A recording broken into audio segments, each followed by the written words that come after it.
എനിക്ക് അതിനകത്ത് വ്യത്യസ്തമായ നിരീക്ഷണമുള്ളത്. കാരണം ഇത് മുസ്ലിം കൺസോളേഷൻ മാത്രമല്ല ഉണ്ടായിട്ടുള്ളത്.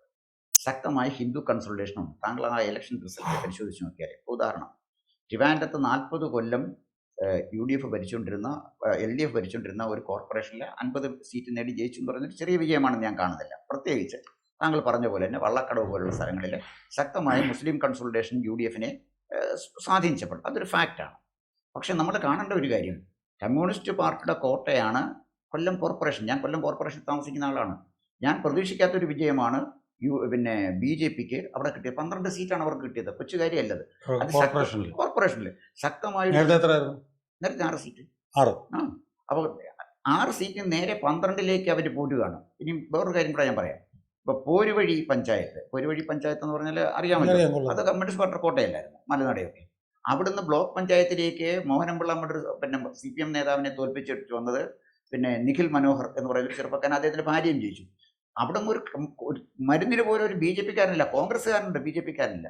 അവിടെയും ഹിന്ദു കൺസോളിഡേഷൻ ഉണ്ടായി. ഇനി മറ്റൊന്ന് കോഴിക്കോട് കോർപ്പറേഷൻ, അവിടെ 13 പേര് BJP ജയിപ്പിച്ചപ്പോൾ അത് തീർച്ചയായിട്ടും മുസ്ലിം കൺസോളിഡേഷനെ കുറിച്ച് മാത്രം പറഞ്ഞിട്ട് കാര്യമില്ല. ചിലരുടെ പോക്കറ്റുകളിലെങ്കിലും ഹിന്ദു കൺസോളിഡേഷൻ്റെ ലക്ഷണങ്ങൾ നമ്മൾ ഈ തെരഞ്ഞെടുപ്പിൽ കണ്ടു തുടങ്ങിയിട്ടുണ്ട്. അതിൻ്റെ ഉദാഹരണമാണ് ട്രിവാൻഡ്രം കോർപ്പറേഷനും കൊല്ലം കോർപ്പറേഷനും കോഴിക്കോട് കോർപ്പറേഷനും. അപ്പോൾ അത് 26-ൽ എങ്ങനെ അത് നിൽക്കും എന്നുള്ളത് BJPയുടെ ലീഡർഷിപ്പിനെ ആശ്രയിച്ചായിരിക്കും. പിന്നെ താങ്കൾ പറഞ്ഞതിന് ഒരു വ്യത്യസ്തമായ എനിക്കൊരു അഭിപ്രായമുള്ളത്, ഈ ജമാഅത്തെ ഇസ്ലാമി മുസ്ലിം ലീഗ് പോലല്ല, മൗദൂദിയുടെ ആശയങ്ങളിൽ അടിയുറച്ച് നിൽക്കുന്ന ഒരു പ്രസ്ഥാനമാണ്. മുസ്ലിം ലീഗിന് പണ്ട് ഒരു പിന്നെ മതനിരപേക്ഷ നിലപാട് ഒരു പരിധി വരെ ഉണ്ടായിരുന്നു.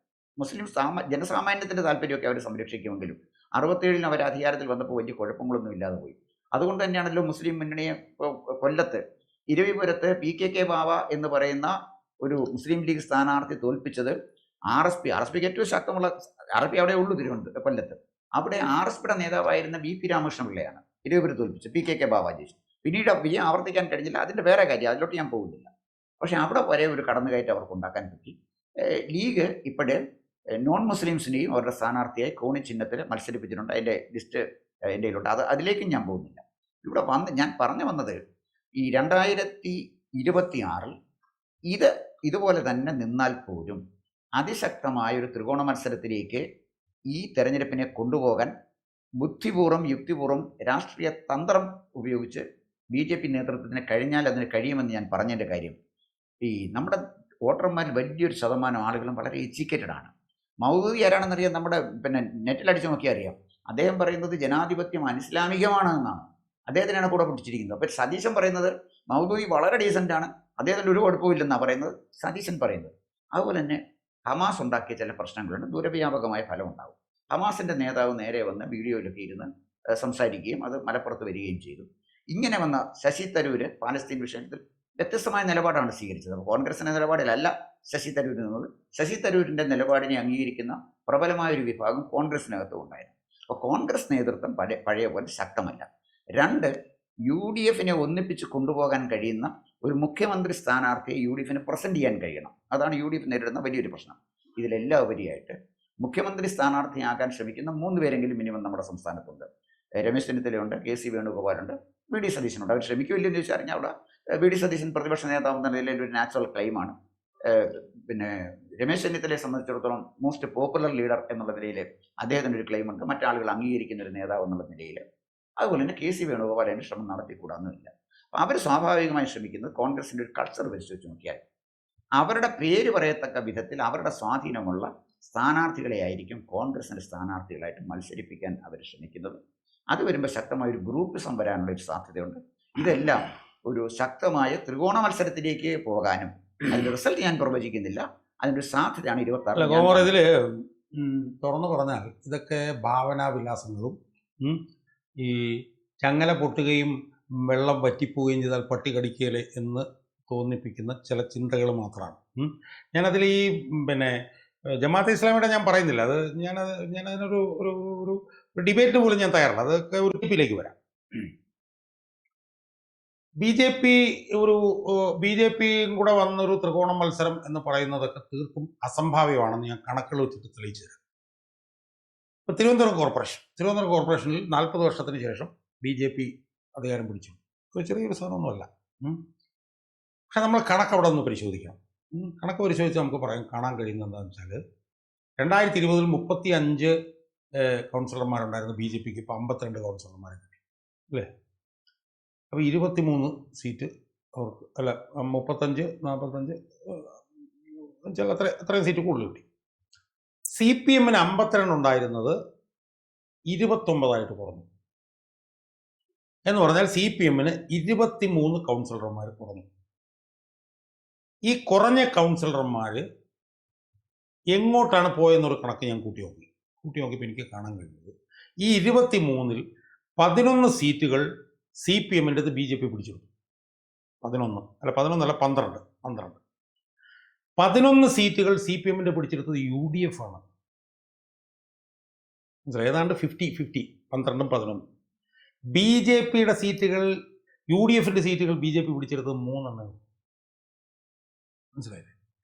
അപ്പം തിരുവനന്തപുരത്ത് BJPയുടെ വിജയം എന്നുള്ളതിനപ്പുറത്ത് LDFന്റെ പരാജയമാണ് എന്നുള്ളതും അതിലെ 50-50 ബെനിഫിഷ്യറീസ് ആണ് BJPയും UDF എന്നുള്ളതാണ് അതിൽ നിന്ന് വരുന്നത്. അതുകൊണ്ട് നമ്മൾ സ്ട്രെയിറ്റ് ജാക്കറ്റായിട്ട് നമ്മൾ BJPയുടെ വലിയ അഭിമാനകരമായ വിജയം എന്ന് പറഞ്ഞ് വിലയിരുത്തുന്നതിൽ അർത്ഥമില്ല. കാരണം നമ്മുടെ പൊതു നെറേറ്റീവ് എന്ന് പറഞ്ഞാൽ എന്താ? പൊതു നെറേറ്റീവ് എന്ന് പറഞ്ഞാൽ UDFന്റെ വോട്ടാണ് BJPയിലേക്ക് പോകുന്നതാണ് പൊതു നെറേറ്റീവ്. അതിവിടെ തെറ്റി. ഇനി നമ്മൾ BJPയുടെ മൊത്തത്തിലുള്ളൊരു കണക്കെടുത്ത് നോക്കിക്കഴിഞ്ഞാൽ 2024-ൽ 19% സീറ്റും വോട്ടും ആയിരുന്നല്ലോ. എൻ്റെ ഓർമ്മ ശരിയാണെങ്കിൽ 2020-ലെ പഞ്ചായത്ത് തിരഞ്ഞെടുപ്പിൽ 5000 വാർഡുകളിൽ BJP ജയിച്ചു. ആ 5000 വാർഡുകളിൽ BJP ജയിച്ചതിനെ തുറന്നിട്ടാണ് അമിത്ഷാ ഇവിടെ പുത്തരിക്കണ്ടത്ത് വന്നിട്ട് 25% വോട്ടും 10000 വാർഡും എന്ന് പറഞ്ഞത്. അങ്ങനെ മത്സരിച്ച BJPക്ക് 2000-ൽ 5000 വാർഡുകളിൽ ജയിക്കാൻ കഴിഞ്ഞെങ്കിൽ ഇത്തവണ 1919 വാർഡിൽ മാത്രമേ അവർക്ക് ജയിക്കാൻ കഴിയൂ. അവർക്ക് മുനിസിപ്പാലിറ്റികൾ കൂടുതൽ കിട്ടിയോ എന്ന് പോലും എനിക്ക് സംശയമുണ്ട്. 900-നടുത്ത് പഞ്ചായത്ത് കേരളത്തിലുള്ളപ്പോൾ 26 പഞ്ചായത്തിലാണ് BJPക്ക് അധികാരം. അത് നേരത്തെ 22-ഓ 23-ഓ മറ്റോ. അത് 3 പഞ്ചായത്ത് കൂടി. മനസ്സിലായില്ലേ? ഇതാണ് BJPയുടെ സ്റ്റേറ്റ് വൈഡ് പെർഫോമൻസ്. എന്നാൽ ചില പോക്കറ്റുകളിൽ ഗോപകുമാർ പറഞ്ഞ പോലെ കൊല്ലം, കോഴിക്കോട്, കണ്ണൂർ പോലും ഉണ്ട്. കണ്ണൂർ 4 സീറ്റിൽ കോർപ്പറേഷനിൽ അവർ ജയിച്ചിട്ടുണ്ട്. മനസ്സിലായി? അപ്പം താരതമ്യേന ചില പോക്കറ്റുകളിൽ BJP മെച്ചപ്പെട്ടിട്ടുണ്ട് എന്നുള്ളത് മാറ്റിവെച്ചാൽ BJP എന്ന് പറഞ്ഞ പാർട്ടി വലിയ തോതിൽ കൂപ്പുകുത്തുകയാണ് ചെയ്തിട്ടുള്ളത്. 5000 വാർഡ് ജയിച്ചെടുത്തുനിന്ന് 2000 വാർഡ് പോലും കട്ടിച്ചില്ല. ഈ 2000 വാർഡ് എന്ന് പറയുന്നത് കിട്ടുന്നത് 10000 വാർഡ് എന്നുള്ള ടാർഗറ്റിൽ നിന്നാണ് ഈ 1919 വാർഡിലേക്ക് പോകുന്നത്. മനസ്സിലായി? അതിൻ്റെ ഒരു പ്രധാനപ്പെട്ട പ്രശ്നം എന്താണെന്ന് ചോദിച്ചു കഴിഞ്ഞാൽ ഇവിടുത്തെ ഹിന്ദു കൺസോളിഡേഷൻ BJPയിൽ നിന്ന് അകലുകയാണ്. അതാണ് ഇതിനകത്ത് ഏറ്റവും പ്രധാനപ്പെട്ട പ്രശ്നം. ഹിന്ദു കൺസോളിഡേഷൻ BJPക്ക് അനുകൂലമാകുന്നു എന്നുള്ളതിന് പകരം അത് BJPയിലും UDFയിലേക്കും സ്പ്ലിറ്റ് ചെയ്തു പോകുന്നു. അതാണ് ഈ തെരഞ്ഞെടുപ്പിൻ്റെ ഏറ്റവും വലിയ ഒരു നിരീക്ഷണം. ഇത് BJPക്ക് അടുത്ത തെരഞ്ഞെടുപ്പിലും വലിയ തരത്തിൽ ദോഷം ചെയ്യും എന്ന് പറയാനുള്ള കാരണം 2019-ൽ ഉണ്ടായതിനേക്കാൾ ഭീകരമായിട്ടുള്ള ഹിന്ദു കൺസോളിഡേഷൻ അടുത്തവണ UDFന് അനുകൂലമായിട്ടുണ്ടാവാനുള്ള സാധ്യത ഞാൻ കാണുന്നു. അതിൻ്റെ കാരണം എന്താണെന്ന് ചോദിച്ചാൽ അടുത്ത തെരഞ്ഞെടുപ്പിൽ ഒരു സംശയവും വേണ്ട, ഏറ്റവും പ്രധാനപ്പെട്ട പ്രചരണായുധം ശബരിമലയായിരിക്കും. ഒരു സംശയവും വേണ്ട. കാരണം എന്താണെന്ന് വെച്ചാൽ ശബരിമലയുടെ അന്വേഷണം തീരാൻ പോകുന്നത് ജനുവരിയിലാണ്. ഇപ്പോൾ ED വന്നിരിക്കുന്നു, നാളെ CBI വരാനുള്ള ഇതുണ്ട്, രമേശ് ചെന്നിത്തല ഉന്നയിച്ച അന്താരാഷ്ട്ര ബന്ധങ്ങൾ, ഇതെല്ലാം കൂടെ ചേർന്നിട്ട് അടുത്ത തെരഞ്ഞെടുപ്പിലെ ഏറ്റവും സുപ്രധാന വിഷയം ശബരിമലയായിരിക്കും. ശബരിമലയാണ് അടുത്ത തെരഞ്ഞെടുപ്പിലെ സുപ്രധാന വിഷയമെങ്കിൽ BJP 0-ലേക്ക് പോയാൽ പോലും അത്ഭുതമില്ല. For the simple reason that BJP ജയിക്കുന്ന പാർട്ടിയല്ല. ഞാനെന്ന് പറഞ്ഞിട്ട് ഒരു മിനിറ്റ്, നമ്മളിപ്പോൾ 2019 നമ്മളൊന്ന് എടുത്ത് നോക്കൂ. 2019-ൽ ഇപ്പം ഞാൻ കഴിഞ്ഞ ദിവസം ഒരു വീഡിയോ കണ്ടു. നമ്മുടെ രാധാകൃഷ്ണൻ പറഞ്ഞിട്ടൊരു BJP നേതാവ്. ആ നേതാവിന് പേരിൽ പോലും 200 ചില്ലാനം കേസുകളുണ്ടായിരുന്നു. സുരേന്ദ്രന് മേൽ 200 ചില്ലാനം കേസുകളുണ്ടായിരുന്നു. അന്ന് സമരം മുഴുവൻ നടത്തിയത് BJPയാണ്. ആ BJP ആ സമരം മുഴുവൻ അടിത്തട്ടിൽ നിന്ന് ലോക്ക് സ്റ്റോക്ക് ആൻഡ് ബാരൽ ആ സമരം നടത്തിയെങ്കിലും ഹിന്ദു വോട്ടർമാർ ഒരാളും BJPക്ക് വോട്ട് കൊടുത്തില്ല. കാരണം BJPക്ക് കൊടുക്കുന്ന ഓരോ വോട്ടും പിണറായി വിജയൻ അനുകൂലമായിട്ടായിരിക്കും വീഴുക. അതുകൊണ്ടാണ് അന്ന് കൊടുക്കാതിരുന്നത്. അതിനേക്കാൾ കൂടുതൽ അതിഭീകരമായി ഹിന്ദു വികാരം വ്രണപ്പെടുത്തിയിരിക്കുന്ന സംഭവമാണ് ശബരിമല. കാരണം ശബരിമല എന്ന് പറഞ്ഞാൽ ഹിന്ദുക്കളെ ഏറ്റവും കൂടുതൽ പ്രസിപ്പിറ്റേറ്റ് ചെയ്യുന്ന ഒരു ശങ്കുറ്റിദാസ മറ്റേ ജനചാനലിൽ ഇരുന്ന് പറയുന്നത് കേട്ടത്, ഓരോ വർഷവും മണ്ഡലകാലമാകുമ്പോഴത്തേക്കും ഈ കാന്തിക ശക്തി പോലെയാണ് ഈ ഹിന്ദുക്കൾ ശബരിമലയിലേക്ക് പോകുന്നത്. അവിടെ നിന്നുള്ള കാണിക്കയാണ് ഈ നിരീശ്വരവാദികളായിട്ടുള്ള കമ്മ്യൂണിസ്റ്റുകാർ അടിച്ചുകൊണ്ട് പോയി എന്നുള്ളൊരു സാധനം ഹിന്ദുക്കളെ ചെറുതായിട്ടൊന്നുമല്ല ബാധിച്ചിട്ടുള്ളത്. അങ്ങനെ വരുമ്പോൾ ഹിന്ദു നോക്കുമ്പോൾ അവരുടെ മുമ്പിൽ 2 ഓപ്ഷനുള്ളത്. ഒന്ന്, ജയിക്കാത്ത BJP, 2, ജയിക്കുന്ന UDF. അവരാണെങ്കിൽ ഈ ഹിന്ദുക്കളുടെ താല്പര്യം സംരക്ഷിച്ചാണ് UDF നിൽക്കുന്നത്. അപ്പോൾ അതുകൊണ്ട് വലിയ അപകടമാണ് BJPയെ അടുത്ത തെരഞ്ഞെടുപ്പിൽ കാത്തിരിക്കുന്നതെന്നാണ് കണക്കുകൾ പരിശോധിക്കുമ്പോൾ എനിക്ക് കാണാൻ കഴിയും. ഇനിയും വ്യത്യസ്ത അഭിപ്രായം പറയട്ടെ. വെള്ളം വറ്റുകയും ചങ്ങല പൊട്ടുകയും ചെയ്യുന്നൊരു സംഭവം 2026 വന്നുകൂടായില്ല എന്നുള്ളതാണ് എൻ്റെ നിരീക്ഷണം. ഇപ്പം താങ്കൾ പറഞ്ഞനുസരിച്ച് തന്നെ 12 സീറ്റുകൾ തിരുവനന്തപുരത്ത് LDFന് നഷ്ടപ്പെട്ടത്, പിടിച്ചെടുത്തത് BJPയാണ്. അങ്ങനെ വന്നാൽ തന്നെ CPMന്റെ സീറ്റുകൾ പിടിച്ചെടുത്ത BJPക്കും കോൺസ്റ്റിറ്റ്യുവൻസി വരുമ്പോൾ ഒരു ത്രികോണ മത്സരത്തിന് സ്പേസ് ഉണ്ട്. പകുതി സീറ്റുകൾ അപ്പോഴും UDF ആയിക്കോട്ടെ, ഞാൻ പറഞ്ഞു വന്നത് ആ ഒരു ഇക്വേഷൻ, ആ ഒരു തിയറി അനുസരിച്ചാണെങ്കിൽ പോലും കമ്മ്യൂണിസ്റ്റ് പാർട്ടിയുടെ വോട്ട് പിടിച്ചെടുത്തു എന്നിടത്ത്, അതാ ഞാൻ പറഞ്ഞ പോരുവഴി പഞ്ചായത്തിലെ കാര്യം. കൊല്ലം അല്ല, ഞാൻ അത് 900 ചില്ലാനം പഞ്ചായത്തിൽ ഒരു പഞ്ചായത്തിനെ കുറിച്ചാണ് എന്നോട് പറയുന്നത്. അല്ല, ഞാൻ ഒന്നും ആകുന്നില്ല. Give A patient hearing. അപ്പം ഞാൻ പറഞ്ഞു വന്നത് LDFന്റെ സീറ്റുകൾ തിരുവനന്തപുരം കോർപ്പറേഷൻ ഭരണ തലസ്ഥാനത്ത് അവർ പിടിച്ചെടുത്തു. അവർ അഹമ്മദാബാദിലെ കോർപ്പറേഷൻ പിടിച്ചുകൊണ്ടാണ് അവർ ഗുജറാത്തിൽ തുടങ്ങിയത്. അതിലേക്ക് ഞാൻ പോകുന്നില്ല. കേരളം വ്യത്യസ്തമാണെന്നുള്ള ആർഗ്യുമെൻ്റ് ഉണ്ടായിരിക്കും, ഓക്കെ. പക്ഷേ ഈ സീറ്റുകളെ, ഇടതുപക്ഷത്തിൻ്റെ സീറ്റുകൾ BJPക്ക് പിടിച്ചെടുത്തു എന്ന് പറഞ്ഞതിന് അർത്ഥം അരിവാൾ ചുറ്റിക നക്ഷത്രത്തിൽ വോട്ട് ചെയ്തിരുന്ന ആളുകൾ താമരയിലേക്ക് മാറി വോട്ട് ചെയ്യാൻ, ഞാനും താങ്കളും അപ്പം വോട്ട് ചെയ്യാൻ ആളുകൾ തയ്യാറാകുന്നു എന്നുള്ളതാണ്. ഇത് തന്നെ കൊല്ലം കോർപ്പറേഷനിൽ ആവർത്തിച്ചിരിക്കുന്നു. രാഷ്ട്രീയത്തിൽ എപ്പോഴും പൊളിറ്റിക്കൽ ചേഞ്ച് കൊണ്ടുവരുന്നത് മിഡിൽ ക്ലാസ് പീപ്പിളാണ്. ഈ മധ്യവർഗം ഏറ്റവും കൂടുതലുള്ളത് നഗരപ്രദേശങ്ങളിലാണ്. അപ്പം നഗരപ്രദേശങ്ങളിലെ മധ്യവർഗത്തിൻ്റെ ഇടയിൽ നമുക്കൊരു പരീക്ഷണാടിസ്ഥാനത്തിൽ നോക്കിയാൽ തിരുവനന്തപുരം കോർപ്പറേഷനും കൊല്ലം കോർപ്പറേഷനും കോഴിക്കോട് കോർപ്പറേഷനും എടുത്താൽ ബാലൻസ്ഡ് ആയിട്ട് മധ്യവർഗത്തിലെ ഒരു ഹിന്ദു കൺസോളിഡേഷൻ BJPക്ക് അനുകൂലമായി വന്നിട്ടുണ്ട് എന്നുള്ളതാണ് എൻ്റെ റീഡിങ്. പിന്നെ എന്തുകൊണ്ടാണ് തോറ്റത്? ഞാൻ ഗോപകുമാർ പറയുന്നതിനെ ഞാൻ എതിർക്കുന്നില്ല, ഞാൻ അതിനോട് യോജിക്കുന്നു. പക്ഷെ ആ ഹിന്ദു കൺസോളിഡേഷൻ കൊണ്ട് എങ്ങും എത്തുന്നില്ല. ജയിക്കുന്ന പാർട്ടി എപ്പോഴും UDF ആണ്. അതുകൊണ്ടാണ് അവരവിടെ എല്ലാം ജയിച്ചത്. ഈ കൺസോളിഡേഷൻ കൊണ്ട് ഒന്നും ആകുന്നില്ല. ഞാനത് പറഞ്ഞു പൂർത്തിയാക്കി.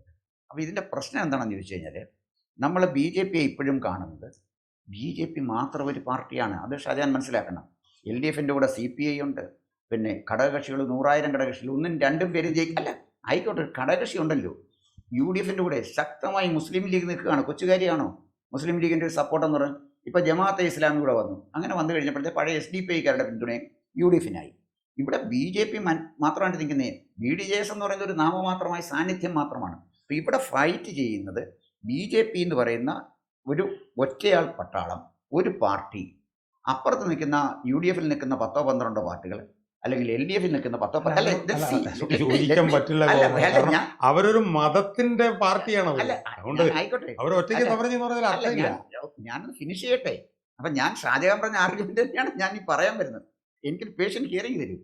അപ്പോൾ ഇതിൻ്റെ പ്രോബ്ലം എവിടെയാണെന്ന് ചോദിച്ചു കഴിഞ്ഞാൽ, ഇങ്ങനെ വരുമ്പോൾ ഈ തെരഞ്ഞെടുപ്പ് 2026 ഞാൻ കണക്ക് കൂട്ടുന്നത് LDFൻ്റെയും UDFൻ്റെയും വോട്ടുകളെ പിടിച്ചു മാറ്റത്തക്ക വിധത്തിൽ ഒരു ഹിന്ദു കൺസോളിഡേഷൻ കേരളത്തിൽ നമ്മൾ പുറമേ കാണുന്നില്ലെങ്കിലും ശക്തമായി ഉണ്ടാകുന്നുണ്ട് എന്നുള്ളൊരു വാസ്തവമാണ്. ശബരിമലയുടെ പേരിൽ ആളുകൾ വോട്ട് ചെയ്തു, ആ വിരോധത്തിൽ വോട്ട് ചെയ്തു. ഒരു പ്രാവശ്യം വോട്ട് ചെയ്ത് കഴിഞ്ഞു. അതാണ് നമ്മൾ ഈ ലോക്കൽ ബോഡിയിൽ കണ്ടത്. 2, BJPയുടെ പരാജയം എന്താണെന്ന് ചോദിച്ചാൽ, BJPയുടെ പരാജയം ഇതൊന്നുമല്ല കാരണം. BJPയുടെ പരാജയം, BJP ഒരു ഭാഗത്ത് നേരിടേണ്ടി വരുന്നത് ശക്തമായ കേഡർ സംവിധാനമുള്ള ഒരു CPMുമായിട്ടാണ്. നമ്മൾ രണ്ടുപേരും CPMൽ പ്രവർത്തിച്ച ആളുകളാണ്. നമുക്കറിയാം CPMൻ്റെ കേഡർ സംവിധാനത്തിൻ്റെ ശക്തി എന്താണെന്ന്. അപ്പം രാവിലെ ഇന്ന് AKG സെൻറ്റർ എന്ന് പറയുവാണ്, ഇപ്പോൾ അർദ്ധരാത്രി 12 മണിയാണെന്ന് പറഞ്ഞാൽ അതെല്ലാം പാർട്ടിക്കാർ പറയും. അത്ര ശക്തമായ ഒരു കേഡർ സംവിധാനം അവർക്കുണ്ട്. ആ കേഡർ സംവിധാനം ഒരു ഭാഗത്ത്. മറ്റൊരു ഭാഗത്ത് കോൺഗ്രസിനെ സംബന്ധിച്ചിടത്തോളം കോൺഗ്രസ് വലിയൊരു ആൾക്കൂട്ടമാണ്. ആൾക്കൂട്ടത്തിൽ കോൺഗ്രസിൻ്റെ പ്ലസ് പോയിന്റ് ഞാൻ കാണുന്നത് എവിടെയാണെന്ന് വെച്ചാൽ, കോൺഗ്രസിന് ഏത് ഗ്രാമപഞ്ചായത്തിൽ ചെന്നാലും മത്സരിക്കാൻ പറ്റിയ ഒരു സ്ഥാനാർത്ഥിയെ കണ്ടെത്താൻ അവർക്കൊരു കുഴപ്പമില്ല. കാരണം അത്ര ജനകീയമായൊരു പാർട്ടിയാണ് കോൺഗ്രസ്. അതിൻ്റെ നിയതമായ രൂപമൊന്നും ഇല്ലെങ്കിൽ അവർക്ക് അങ്ങനെ ശക്തമായ ഒരു ആൾക്കൂട്ടത്തിനെ അവർക്ക് സംഘടിപ്പിക്കാൻ. കാരണം ജനക്കൂട്ടത്തിനെ ആകർഷിക്കാൻ കഴിയുന്ന നേതാക്കന്മാർ യു ഡി എഫിലുണ്ട്. രമേശ് ചെന്നിത്തല, രമേശ് ചെന്നിത്തലയെ പിന്നെ ഇഷ്ടപ്പെടുന്ന ഒരുപാട് നേതാക്കന്മാർ കേരളത്തിൽ കാസർഗോഡ് തൊട്ട് തിരുവനന്തപുരം വരെ ഉണ്ട്. പിന്നെ അതല്ലെങ്കിൽ കെ സുധാകരൻ വന്നപ്പോൾ കെ സുധാകരന് മാറ്റം ഉണ്ടാക്കാൻ പറ്റി. ഇനി കരുണാകരനും ആന്റണിയും നിന്നപ്പോൾ അവർക്ക് രണ്ടുപേർക്കും ഫോളോവേഴ്സ് ഉണ്ടായിരുന്നു. പ്രാദേശികമായി നമ്മൾ എടുക്കാമെങ്കിൽ പ്രാദേശികമായി നല്ല പ്രവർത്തകരെ കോൺഗ്രസിനെ ബിൽഡപ്പ് ചെയ്ത് കൊണ്ടുവരാൻ പറ്റിയിട്ടുണ്ട്. അത്തരം പ്രവർത്തകരെ ഗ്രാമപ്രദേശങ്ങളിൽ ബിൽഡപ്പ് ചെയ്ത് കൊണ്ടുവരാനോ അവർക്ക് രാഷ്ട്രീയം കൈകാര്യം ചെയ്യാനോ അവരെ പ്രാപ്തരാക്കാൻ നിർഭാഗ്യവശാൽ ബി ജെ പിയുടെ നേതൃത്വത്തിൽ ഇന്ന് ഒരു പ്രസിഡന്റിനും കഴിഞ്ഞിട്ടില്ല. അതാണ് ബി ജെ പിയെ പൊളിറ്റിക്കലായിട്ട് ബിൽഡ് ചെയ്യാൻ അവർ കഴിഞ്ഞിട്ടില്ല. ബേസിക് പ്രോബ്ലം അതാണ്.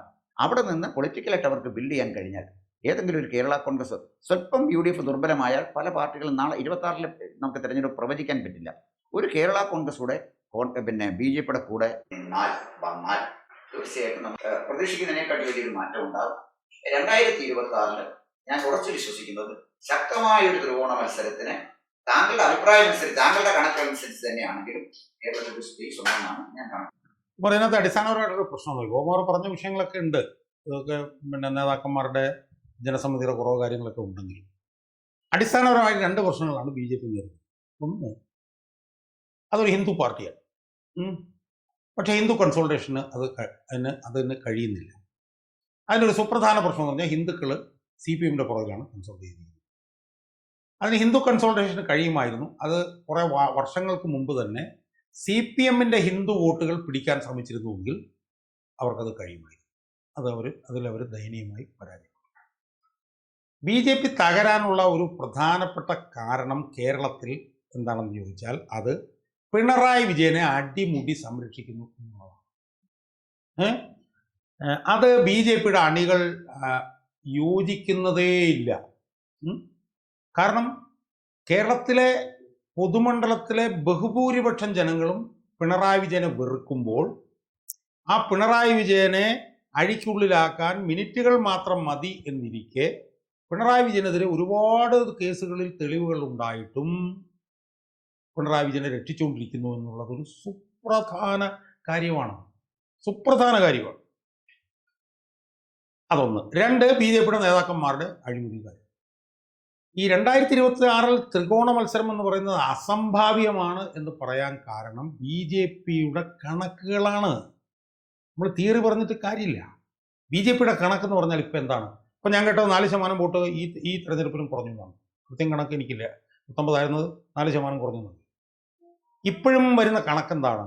80 സീറ്റ് യു ഡി എഫിന്, 58 സീറ്റ് എൽ ഡി എഫിന്, 2 സീറ്റ് ബി ജെ പിക്ക്. ഇതുണ്ടാക്കുന്ന ഒരു ഒരു ഒരു ഒരു ഇമ്പാക്റ്റ് ഉണ്ടല്ലോ, ബി ജെ പിക്ക് വോട്ട് ചെയ്യാനിരിക്കുന്നവൻ്റെ മനസ്സിലും ഉണ്ടാക്കുന്ന ഇമ്പാക്റ്റ്.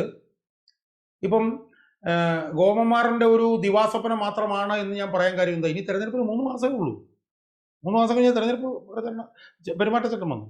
ഈ തെരഞ്ഞെടുപ്പിന് 3 മാസം മുമ്പ് ബി ജെ പിയുടെ വോട്ട് 4% കുറയുകയും ബി ജെ പിക്ക് ഭൂരിപക്ഷം നേമത്തും വട്ടിയൂർക്കാവിലും മാത്രമേ ഉള്ളൂ എന്നുള്ളിടത്താണ് നമ്മൾ നിൽക്കുന്നത്.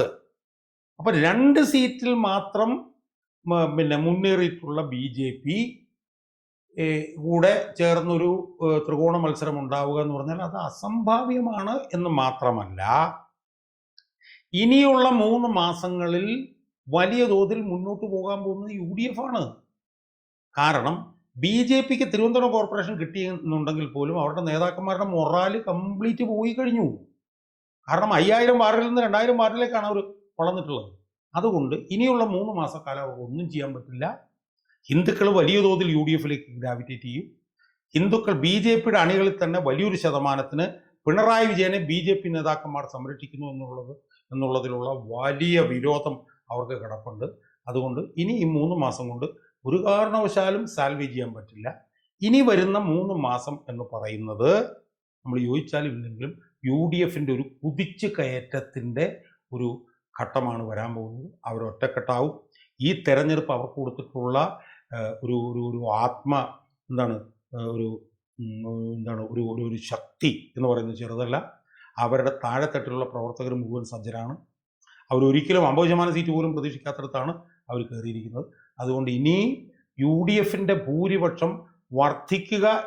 അല്ല, എനിക്ക് ആ അഭിപ്രായത്തോടെ വിയോജിപ്പുള്ളതിൻ്റെ ഒരു കാര്യം, ഒരുപക്ഷെ ഒരു പരിധിവരെ താങ്കൾ പറഞ്ഞത് ശരിയാണ്.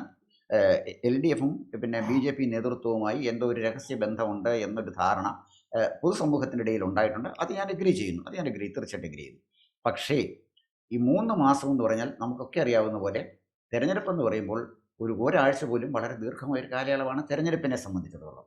ഈ വരാൻ പോകുന്ന 3 മാസത്തിലെ കേരളത്തിലെ പൊളിറ്റിക്കൽ ചേഞ്ചസ് നമുക്കിപ്പോൾ പ്രെഡിക്റ്റ് ചെയ്യാൻ പറ്റില്ല. നമുക്ക് കാത്തിരുന്ന് കാണാം. ഞാൻ ഇപ്പോഴും ആവർത്തിച്ച് പറയുന്നു, ഒരു ത്രികോണ മത്സരത്തിലേക്ക് തന്നെയാണ് 2026 നീങ്ങുന്നതെന്നാണ് എൻ്റെ വിശ്വാസം. ഇനി നമുക്ക് 2026 കഴിയുമ്പോൾ നമ്മുടെ ചർച്ചകൾ വീണ്ടും നടന്നുകൊണ്ടിരിക്കുകയാണ്. നമുക്ക് കാത്തിരുന്ന് കാണാം.